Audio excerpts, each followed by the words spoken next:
And now it's time for Healing from Within with your host, Tony Valen.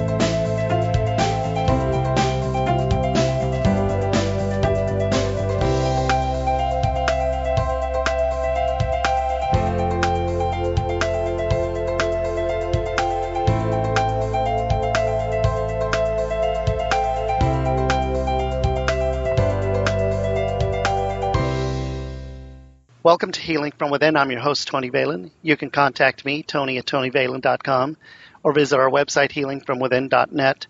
Follow the show on Twitter at TVHFW. The show is also available on iTunes and YouTube. Just search Healing from Within with Tony Valen or the Tony Valen channel on YouTube. Joining us on today's show is remote viewer Tina Cummins. Due to the sensitivity of the nature of her job, we will be sharing her gifts, talents, and experiences only. Tina, welcome to the show. Hi, how you doing, Tony? Wonderful. Thank you for being on the show. So let's get started. I wanted to ask you, what are your gifts and how did your journey begin? Well, first, thank you for having me. I appreciate it. I'm a remote viewer, Gnostic Christian, but I'm a Roman Catholic. I didn't know what Gnostic meant until I had a dream and Jesus appeared to me. It's a long story to make it. I'm physically disabled, okay? And I was in a lot of severe pain one night, and I'm praying and praying and praying to the Lord, please just give me some relief. And I said, you gave someone 90 minutes in heaven and 23 minutes in hell. Can't you just give me 20 minutes, please? And I'm begging. I'm getting down on my knees, and I'm begging, please. And to make a long story short, Jesus appeared to me, and I fell into a deep sleep. And I begged him for 2 minutes of relief. He told me some things, spoke to me, and within two minutes, I woke up. It seemed like hours had gone by. 2 minutes, I woke up, and my pain was completely gone. And I knew things from there on out. In another dream, I was told, I said, well, what religion do I follow? What am I? And he said, you're a Christian, and you're a Gnostic. And I had no idea what the word Gnostic meant. I had to literally look it up on the internet. And Gnostic means knowledge. And I was given certain gifts from Christ through speaking to him speaking to me through dreams. This is nothing that has anything to do with me because I'm not that smart. Okay, this is specifically from the Lord our Father and from Jesus Christ. And remote viewing, what that means is someone will ask me, they'll assign a question to a number, or they'll tell me a missing person's name or show me a picture, and instantly I'll start getting flashes in my head like finger snapping. It's just that quick. Yeah. And I'll start asking questions, and they reveal information to me, and I hear it in my head in my own voice, but I'll see visuals, and it's visuals meaning, like a picture in my head. And I get specific images of perpetrators, how a crime was committed, what specifically was done with that person, things that need to be said to the family that are very specific. And that's what I do, basically. Got it. So the information you receive or the visuals that you receive, do these people speak to you, or is it like watching a movie? Sometimes it's like watching a movie. It's like pictures flashing in my head. Sometimes it's like watching a movie, and sometimes I'll ask questions in my head, or I'll have the family, what do you want to know? I'll have them tell me, what do you want to know? And they'll tell me, and, instantly I'll hear the answer. It's not always like that. I am giving what they want me or what Jesus wants me to reveal, or what the person on the other side needs to reveal. Because what people don't understand is Jesus Christ is energy, and he has control over all matter, all things, all energy. People don't get that. It's like when, I don't know if you're familiar with Bernadette Subaru, but when she saw the Virgin Mary She said her name was the Immaculate Conception. She was an act. Well, that's the way Jesus appeared to me. He was prisms of light, but I knew in that moment that he was energy. For example, I pick up energy like a bat picks up radar, or a dolphin, or a whale in the ocean. In the same type of way, in my brain, things just come to me, and I know what that energy is. And it's, like I said, it's not me doing it. It was a gift given to me. So Yeah. So let me ask you, you're sensitive to energy. So does that mean that if you have some other type of energy, for example, you walk into a house with paranormal activity, do you pick up on that energy also, or sometimes you do? Because that's interesting. Yeah. I'm very. The term is it's called right-brained. In testing, I'm about 93% right-brained. I'm not good at analyzing stuff. That's what I have my friend Shelley Hale for. She's great for, interpreting things. A lot of what I do is if I get an image of a perpetrator in my head, or if I get a movie of what happened or something like that, and I'm asked by law enforcement, I'll sketch out pictures.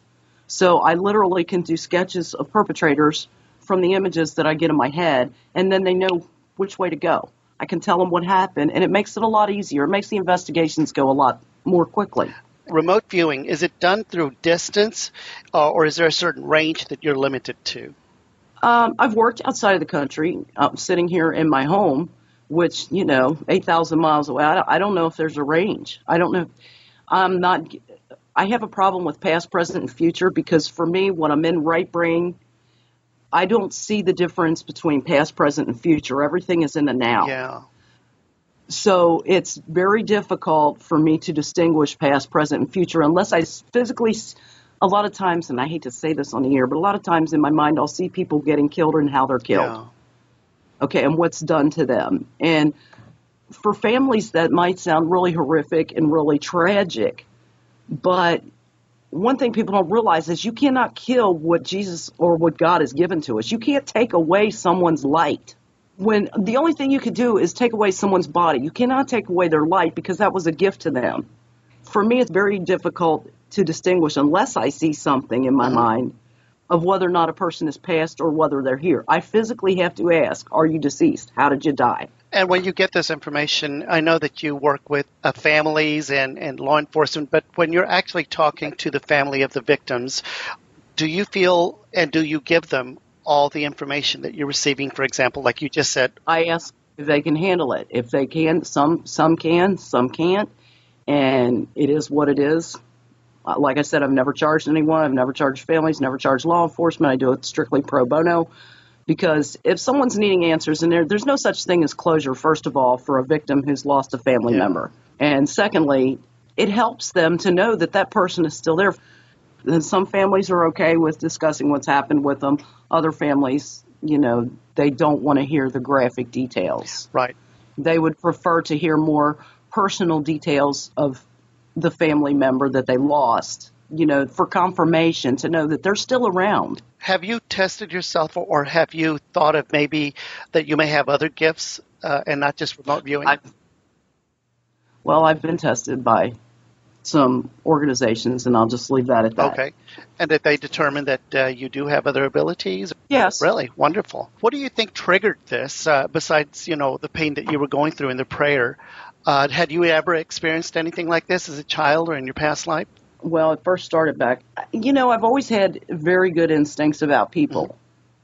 I'll leave it at that. If there was a dangerous situation coming, the hair on the back of my neck would stand up. And I don't know if I would attribute that to guardian angels, because I was a very rough inner city kid, and that's the way I grew up. But it's just something that's innate inside of me. As far as profiling, I do profiling and I do speech analysis. It's something that I've always been gifted with. I don't know how to explain a specific point or start point for that.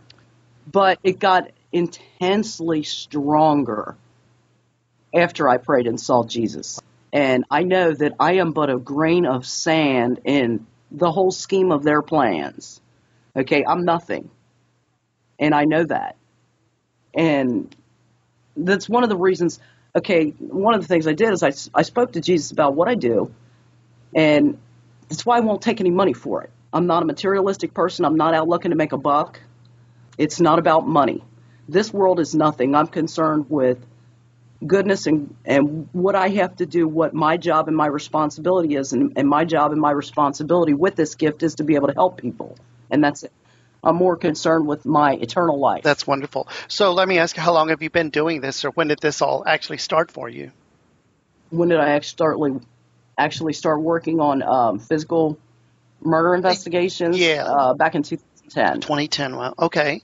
You just mentioned that in remote viewing or what you do, you can't tell whether it's past, present, and future. It's only in the now. Sometimes. Sometimes you can tell. Sometimes. Most of the time it's not. And why do you think that it's like that? Is that the way the spiritual world is? Well, in the afterlife, time doesn't transcend like it does here. It is what it is. There's no set of time. Once your physical body, basically your physical body is a shell that encapsulates you. It's not who you are. When you close your eyes, you don't know if you're here or if you're in California. But when you're gone, you exist, but what does time matter anymore? And how does your work differ from what a psychic and a medium does?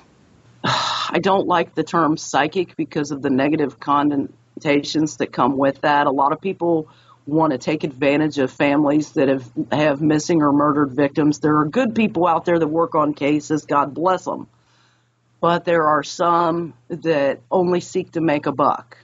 And they'll bill, hundreds of thousands of dollars out of a family. And that's why I don't like the term psychic. Do I do the same thing as some psychics? No, I don't think so. Remote viewing is very different. I mean, yes, I've talked to the dead. Mm-hmm. But it's not the same. I just don't like the word. I totally understand that. I don't like the word. Because I don't charge anybody. I'm not, like I said, I'm not looking to make a buck. Right. So you would rather be called intuitive? Yes. Yeah. Intuitive remote viewer. Awesome. For people that may not understand, and I want to tie this in together, how does being a Christian and still believing in what you do, and it's very real, how do you tie those in together for people that don't understand? It's not divination. I mean, people aren't meant to understand. If God wants them to understand, He'll let them know. He's spoken to me. I have a job to do. My job is to be witness. I'm going to do whatever He demands of me, and it's as simple as that. This is Tony Valen, Healing from Within. You can contact me, Tony@TonyValen.com, or visit our website, healingfromwithin.net. Follow the show on Twitter @TVHFW. The show is also available on iTunes and YouTube. Just search Healing from Within with Tony Valen on YouTube and look for the Tony Valen YouTube channel. We're talking to our guest, Tina Cummins. She is a remote viewer and has worked over 300 cases of missing people. She works directly with anyone that calls her, meaning families or law enforcement, and she shares her gifts and talents and experiences. In using your ability, do you feel that it works better for helping others, or do you think that it's effective in predicting the stock market? I'm not interested in the material world. This is all about the afterlife. Mm-hmm. It's about proof. There is proof online, and where I've drawn sketches of perpetrators and nothing's in the news about a murder case, and then months later that person's arrested. Sierra Lamar, for example. I drew a picture of Anselin Garcia Torres long before he was ever captured, and I did not work with law enforcement on her case. So when you do this stuff and you talk to law enforcement about this, do they ever think of you as possibly a suspect? That would be one thing that I'd be worried about. No, I'm disabled. I live hundreds, thousands of miles away. No. So that's not even a possibility. No, I've picked out people from lineups. They'll say, well, I'm going to give you a lineup of 20 people. You tell me who it is and what happened, and boom, there it is, and this is what happened, and it's right down the line. And that's the thing with the information that Jesus has given me, the Father has given me. It's 100%. If it's not 100%, then it didn't happen. It's very clear to tell. Right. It's either 100% or it's nothing.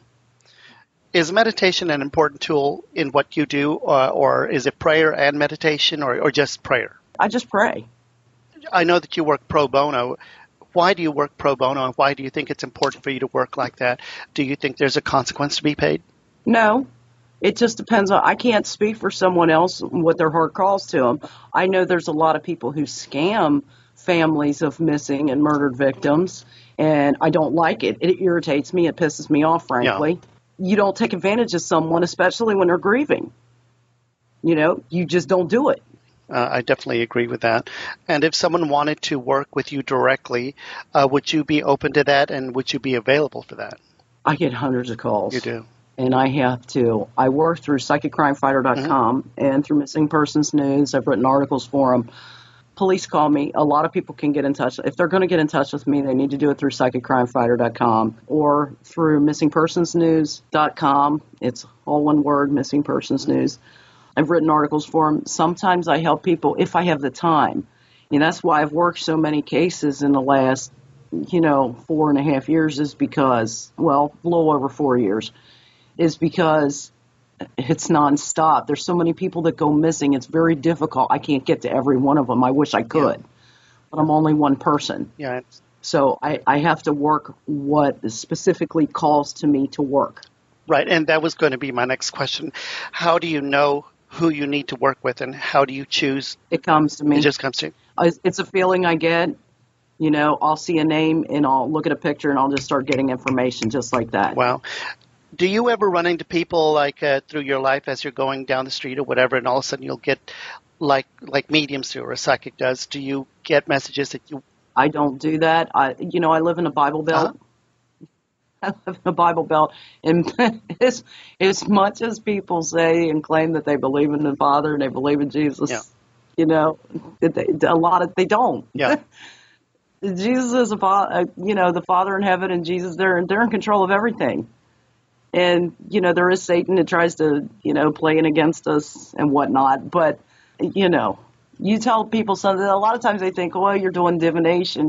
This isn't divination. This is specifically a gift from the Father. Yeah. And, that's what's so wonderful and amazing about you is that you take God for who he really is and the real meaning of God, and you take your gift and you know that it is a gift from God to you. And sometimes you just cannot seem to tell people that say they're religious that what you do is part of God. They feel that it's not part of being, Right. So I'm glad that. And they don't understand. Yeah, they don't understand. And I understand why they don't understand. There's a veil over people.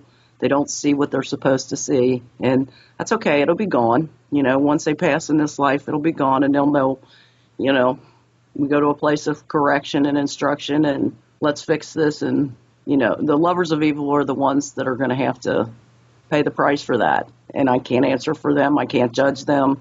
It's not my part. Right. When it comes to stuff like that, religion and whatnot, do you feel an obligation to explain yourself or get them to understand? Well, it depends on how. For a family, it's very different from law enforcement. Law enforcement, they just want to see the proof it's in a plea. Yeah. Okay. Just give us the proof, tell us what's going on here, and we'll go on from there. They have a very specific set of rules and regulations that they have to follow because, for example, if they go to the courts and say, oh, yeah, a psychic gave us this information, any good defense attorney would blow that away in a court of law, right? So here's the thing. You have to show them proof, and that's one of the reasons why I do the sketches. I say, okay, here's your perpetrator, and this is what happened. Now, for a family, they have to be open to the information. If they're not open to it, who am I to, put something on somebody that they're not capable of understanding? Like I said, I'm just a grain of sand in the whole scheme of things. Right.